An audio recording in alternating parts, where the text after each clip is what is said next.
Salut à tous, donc aujourd'hui une petite vidéo pour vous parler du graveur laser de la marque Sweety, que j'avais acheté sur Amazon. J'ai eu pas mal de demandes sur les réseaux sociaux qui me demandaient de faire un retour dessus. Voilà, petite vidéo, donc je vais vous montrer à peu près comment c'est emballé, mais je vais pas trop m'attarder dessus. Je vais vous montrer comment on règle l'appareil, c'est assez simple. On fera des tests donc sur du papier, sur du bois, sur du plexiglas également, sur du Dibond, sur de l'aluminium. Je vous laisse regarder tout ça, on se retrouve juste après le jingle. A tout de suite, c'est parti.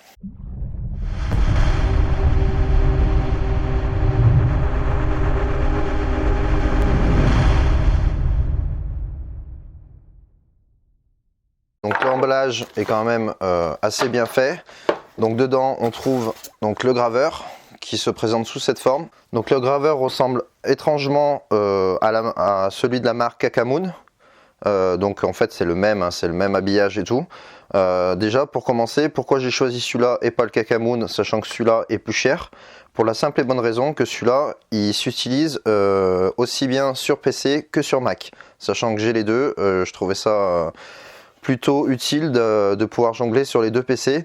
Dans le carton donc on trouve donc le graveur laser, vous trouvez l'adaptateur pour pouvoir le brancher sur le courant avec l'adaptateur pour les prises européennes. On trouve également donc le câble micro USB pour le brancher donc sur l'ordinateur. Vous trouvez également une clé USB donc avec le fichier d'installation pour le PC et également une petite quantité d'images que je vous ferai voir tout à l'heure qui sont assez sympas, où vous pouvez faire vos tests dessus et je pense qu'on fera les tests avec les images d'origine. Ensuite vous avez, bon moi je les ai utilisés mais vous avez pas mal de petites chutes, donc il y a du carton et il y a deux plaques de même diamètre, deux contreplaqués pour vous faire la main dessus. Et il y a également ce petit papier qui sert à régler le focus du laser, donc je vous ferai voir tout à l'heure en fonction de l'épaisseur de la pièce que vous allez graver. Donc pour le branchement c'est assez simple, vous prenez l'adaptateur, hop, vous le branchez à la prise. Donc du moment où on le branche, il y a le petit ventilateur qui s'allume derrière, qui sert un peu à enlever soi-disant les mauvaises odeurs. Ensuite le micro USB, hop, on le branche dessus et on le branche sur le PC. Donc nous voilà sur le PC. Donc par simplicité, je vous fais la vidéo à partir du Mac parce que j'ai pas la capture d'écran sur le PC, mais le logiciel est exactement le même à quelque chose près. Il y a juste cette option qui change donc en bas pour choisir la largeur de l'image, qui sur PC sera avec des mesures. Donc je vous mettrai une petite photo pour vous faire voir. Et ici il y a juste cette option qui sera pas disponible sur PC. Donc on commence, donc tout d'abord on va commencer par importer une image à partir de la clé USB fournie. Donc comme vous pouvez voir, il y a quand même pas mal d'images. Nous pour le coup on va utiliser une image où on peut jouer avec les dégradés de couleurs. Donc on va choisir celle-là. Donc les options. Donc ici on a une option qui permet de retourner l'image pour la mettre en mode miroir. Ici pareil pour inverser le haut et le bas. Avec cette fonction là on peut faire tourner l'image sur elle-même pour la changer de sens. Celle-ci permet de mettre en négatif. Ça, c'est l'activation et la désactivation du ventilateur. Ici, vous pouvez supprimer votre image. Et ici, ça servira à changer la police du texte, mais on y reviendra tout à l'heure. Donc, une fois que l'image est importée, on met la tâche de vis. Donc, en gros, on connecte le graveur au PC. Donc là, on est en vert, donc le graveur est connecté. Ensuite, donc là, vous avez l'option noir et blanc classique. Ici, vous avez le mode dégradé de couleur, mais discrète. Donc, comme vous voyez, ça fait pas net, c'est des petits traits noirs, ça fait comme des coups de crayon. Et ici, vous avez vraiment un aspect lisse, des dégradés de couleurs, des différents tons de gris. Ensuite, ici, donc, vous avez votre contraste. Donc, plus vous allez monter, plus vous serez sombre. Ici, c'est la puissance du laser. Donc moi, personnellement, je la laisse toujours à 100%. Et ici, vous avez votre épaisseur de couche. Donc, plus vous allez l'augmenter, plus le graveur va graver profond dans la matière. Ensuite, vous avez l'option Frame Positioning. Donc, quand vous cliquez dessus, le laser va quadriller la zone de l'image. Ça vous permet de pouvoir positionner votre support à graver facilement et bien le caler pour que votre gravure soit droite et soit pile poil au bon endroit. Et une fois que vous avez positionné votre support à graver, vous pouvez quitter le frame position et il va reprendre sa position initiale. Ensuite, vous trouvez donc cette option là que j'ai pas parlé. Donc ça, c'est pour intégrer du texte à votre image. Donc là, pour le coup, on va en mettre plus grand pour que ça se voie bien. Donc vous faites input texte. Là, vous tapez votre texte. Donc par exemple, création du parc. Voilà. Et donc on revient à cette option où vous choisissez votre police. Donc là, vous choisissez donc la police que vous désirez et l'écriture du coup change. Vous choisissez votre taille. Voilà. Une fois que c'est terminé, donc Enter Key.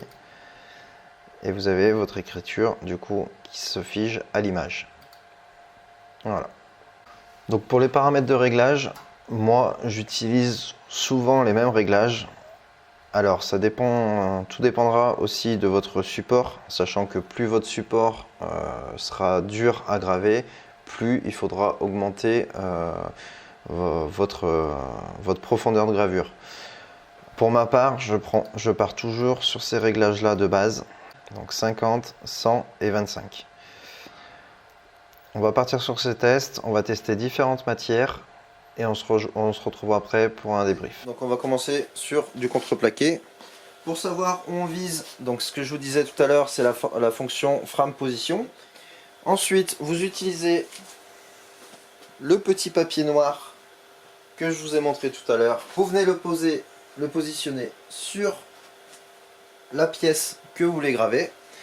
Et ensuite, via, donc ici, il y a une petite molette sur la lentille, tout simplement. Vous venez la tourner pour régler le focus. Donc en fait, il faut que le point soit le plus net possible.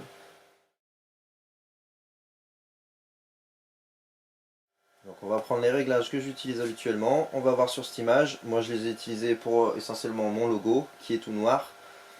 Mais on va tester comme ça. Donc on est sur du 50, 100 et 25 en profondeur de gravure. Ensuite, une fois que c'est bon, on met Start. Et c'est parti pour la gravure.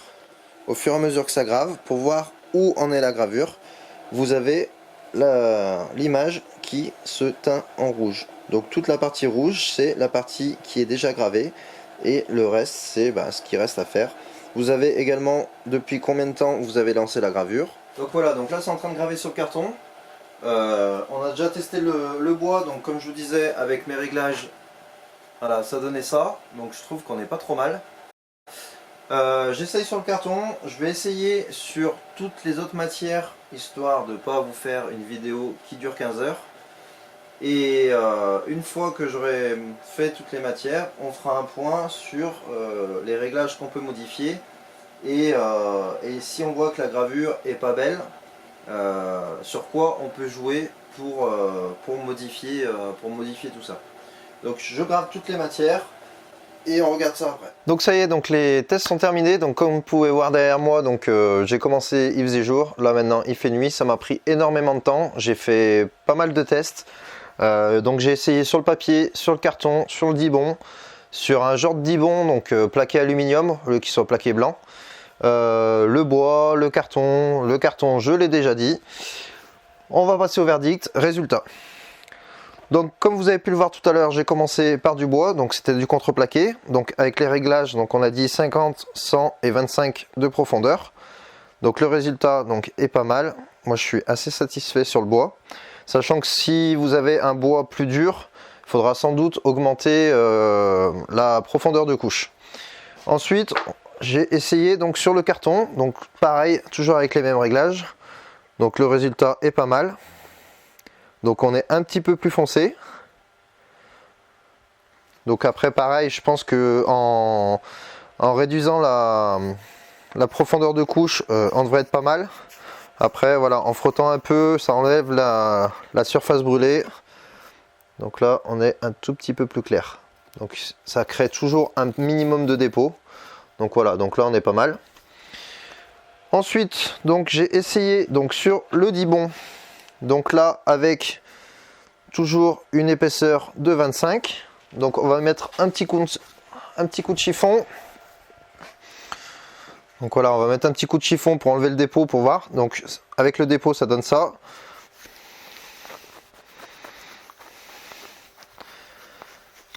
Et si on enlève le dépôt, donc comme vous pouvez le voir, on est vraiment pas mal. Donc ça c'est du Dibond avec une couche de blanc en aluminium avec un intérieur en plastique.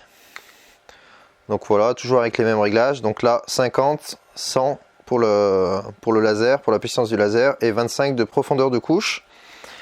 Et je l'ai également fait en 90 en profondeur de couche pour voir ce que ça donnait. Donc avec le dépôt, donc voilà, on est beaucoup plus foncé. Et voilà, une fois bien essuyé, ce que ça donne. Donc je trouve que le rendu est plus joli avec une profondeur de couche de 90 par rapport au 25, comme vous pouvez le voir. Donc ce que je vous disais tout à l'heure pour le bois, plus vous allez augmenter l'épaisseur de couche, plus vous aurez un truc joli sur des matières dures. En fait, plus votre matière est dure, plus il faut augmenter l'épaisseur de couche. Ensuite, je l'ai essayé donc sur un genre de Dibond, donc aluminium.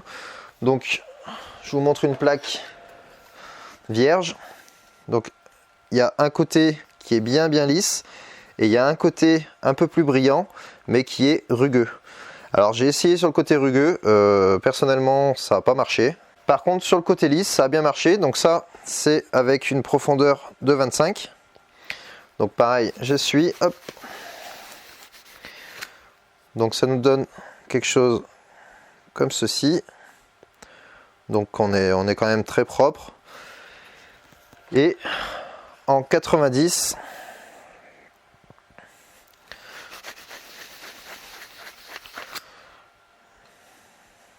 donc voilà ce que ça donne.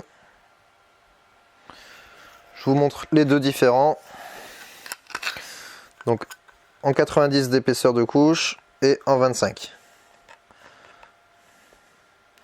Donc pareil, le 90 ressort plus foncé que le 25.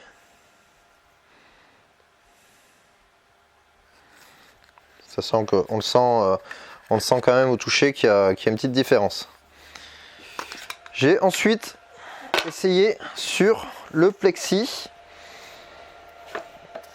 Donc là, ça a été les deux échecs. Donc en gros, sur le plexi, donc là, j'ai essayé en 90. En 90 en épaisseur de couche. J'ai essayé même en 25. Alors en 25, ça attaque rien du tout. Et là, comme on peut voir, ça a gravé. Donc j'avais mis une feuille en dessous. Donc c'est le bout que je viens d'enlever. Par contre, si on enlève le film plastique, donc j'avais enlevé devant pour graver. Si je l'enlève de derrière,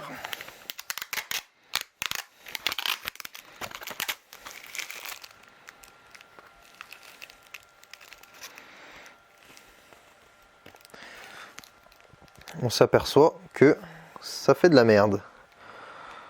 Donc voilà, c'est ça en gros, ça a brûlé parce que c'était en contact avec la feuille. Mais si vous le mettez directement en contact par exemple avec du bois, ça ne grave absolument rien, ça va vous graver le bois en dessous. Donc en gros le laser passe à travers le plexi et ne le grave pas. Et j'ai essayé également sur du papier. Sur le papier, même problème, soit vous percez et en plus de ça, ça fait pas le détail, ça brûle le papier, soit ça marque rien du tout sur la feuille. Et voilà, j'ai essayé en bougeant le laser, j'ai essayé en bougeant les couches, pas moyen de graver le papier. Si vous êtes arrivé à graver le papier et le plexi, ça m'intéresse, j'aimerais bien que vous me le mettiez en commentaire pour connaître les réglages que vous avez mis. Moi j'en ai fait honnêtement plusieurs, j'y suis pas arrivé. Plexi, papier, on oublie. Par contre, comme je vous disais en début de vidéo, je pense que les réglages en mettant 50 en contraste, 100 pour la puissance du laser et 25 en épaisseur de couche, je pense qu'on a les réglages qui sont presque parfaits. Je dis pas qu'ils sont parfaits parce que on peut toujours les améliorer. Par contre, que ça soit le bois, le carton, le dibond, tout, j'ai tout gravé avec les mêmes réglages et on a pu voir que on avait quand même des images qui étaient quand même assez correctes. Après, comme je vous ai dit, si vous voulez un truc un peu plus foncé, vous augmentez l'épaisseur de couche.